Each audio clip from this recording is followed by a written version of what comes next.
तो नमस्कार दोस्तों, आज हम बात करने वाले हैं कक्षा 6 का साइंस सब्जेक्ट और पार्ट है हमारा 3। लेसन 3 रहेगा।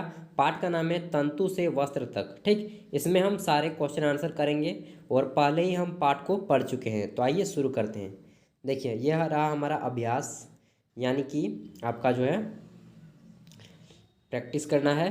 पहला है हमारा क्वेश्चन, निम्नलिखित तंतुओं को प्राकृतिक एवं संश्लेषित में वर्गीकृत करें। मतलब कि यहाँ पे दिया है नायलॉन, ऊन, रुई, रेशम, पॉलिस्टर और पटसन। इसमें आपको बताना है कि कौन सा आपका प्राकृतिक है, मतलब कि प्रकृति द्वारा निर्मित है, और कौन सा संश्लेषित है, मतलब कि मशीन द्वारा बना हुआ है।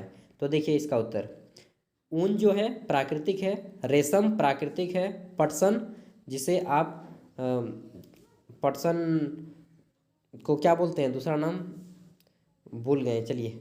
पटसन भी प्राकृतिक है, जबकि नायलॉन और पॉलिस्टर क्या है, नायलॉन और पॉलिस्टर आपका मशीन द्वारा बनाया जाता है। तो ये संश्लेषित हो गया। ठीक, अब आगे बढ़ेंगे। दूसरा क्वेश्चन है हमारा, नीचे दिए गए कथन का सत्य है या असत्य है आपको बताना है। पहला क्वेश्चन, तंतुओं से तागा, तागा का मतलब होता है धागा। ठीक, तंतुओं से धागा बनता है, तो इसका यहाँ पे नीचे सारा आपको उत्तर दिया रहेगा। तो यह उत्तर सही है, तंतुओं से धागा बनता है, सही है, सत्य है। ख नंबर, कताई वस्त्र निर्माण की एक प्रक्रिया है। तो यह भी सही है, क्योंकि इसमें एक प्रोसेस होता है जिसे कताई कहा जाता है, जिसे सूत काटना। ठीक, जूट नारियल का बाहरी आवरण होता है, यह गलत है। जूट जो है नारियल का बाहरी आवरण नहीं होता है। हाँ, जूट जूट को ही पटसन कहा जाता है। यहाँ पे मुझे याद आया, पटसन का दूसरा नाम जूट है। ठीक ना, जो सबसे ज़्यादा पश्चिम बंगाल में उत्पादन किया जाता है। आगे देखेंगे तो हमारा चौथा क्वेश्चन है, रुई से बीज हटाने की प्रक्रिया को ओटना कहते हैं। तो यह बिल्कुल सही है, ओटना कहा जाता है इस प्रक्रिया को। अंगा नंबर, धागों की बुनाई से वस्त्र का एक टुकड़ा बनता है। हाँ, तो ये भी सही है। आगे देखेंगे हमारा तो रेशम तंतु किसी पादप के तने से प्राप्त होता है। गलत, रेशम का जो तंतु होता है वह पादप के तने से नहीं बल्कि गोलक से प्राप्त होता है। ठीक, अगले पार्ट में मैंने आपको दिखाया था कि किस तरह के होते हैं इनकी खेती। छठा, पॉलिस्टर एक प्राकृतिक है। नहीं, पॉलिस्टर गलत है, पॉलिस्टर एक संश्लेषित है, मतलब कि यह मशीन द्वारा तैयार किया जाता है। आगे देखेंगे तो हमारा इसमें बताना है कि खाली स्थानों में क्या भरा जाएगा। ठीक, रिक्त स्थानों की पूर्ति करना है। क नंबर देखिए, खाली स्थान और खाली स्थान से पादप तंतु प्राप्त किए जाते हैं। तो रुई और पटसन, क में आएगा रुई और पटसन से पादप तंतु प्राप्त किए जाते हैं। ख नंबर में ऊन और रेशम जांतव तंतु हैं, मतलब कि जंतुओं से प्राप्त होते हैं। ऊन और रेशम जो है किससे प्राप्त होते हैं, जंतुओं से प्राप्त होते हैं। ठीक, आगे देखेंगे तो चौथा क्वेश्चन है हमारा, रुई तथा जूट पादप के किन किन भागों से प्राप्त होते हैं। तो रुई और जूट, जूट को पटसन भी बोलते हैं। ठीक ना दोस्तों, तो रुई और जूट पादप के किन किन भागों से प्राप्त होते हैं। रुई जो प्राप्त होता है जिसे कपास बोला जाता है, कपास का गोलक से प्राप्त किया जाता है, मतलब कि कपास का ऊपरी फूल जैसा खिल जाता है, उसी से प्राप्त किया जाता है रुई को।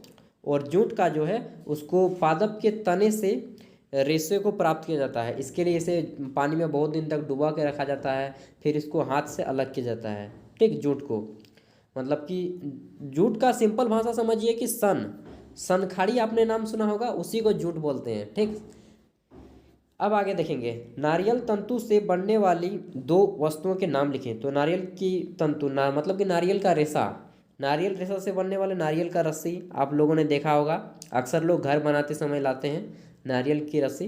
ठीक, और फिर उसके बाद गद्दा भी आता है और पायदान भी आता है, नारियल का झाड़ू भी आता है, नारियल के तंतु से बनता है। ठीक ना, तो ये से बहुत सारी चीज़ें हैं जो नारियल से बनती हैं, आपको दो ही को बताना है।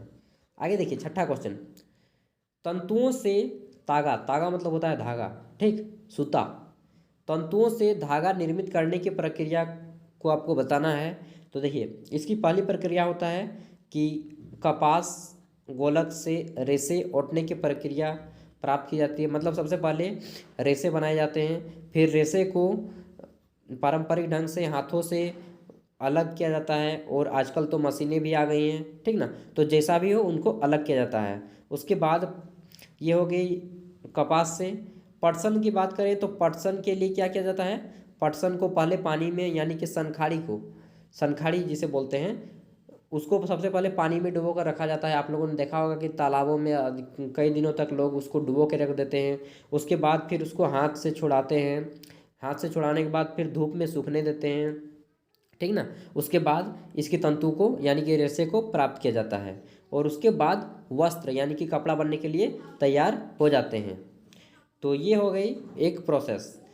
कताई किसे कहते हैं तो यहाँ पे जान लीजिए, रेशों से धागा बनाने की क्रिया को कताई कहते हैं। जब छोटे छोटे रेशे होते हैं उससे बड़े बड़े धागे बनाए जाते हैं तो इसे कहते हैं कताई, ठीक। इस प्रक्रिया के पुंज से रेशे खींचकर ऐंठते हैं। ऐसा करने से रेशे आसपास आ जाते हैं। मतलब आपने देखा होगा कि कोई आदमी मतलब अपने जंघा पे लेकर के या फिर हाथ से लेकर के पूरा मोड़ता है रस्सी को, तो वह मोटा रस्सी बन जाता है।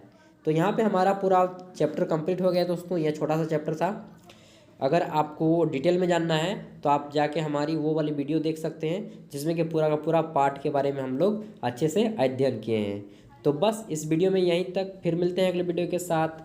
पढ़िए, आगे बढ़िए, खुद भी बढ़िए और देश को भी बढ़ाइए।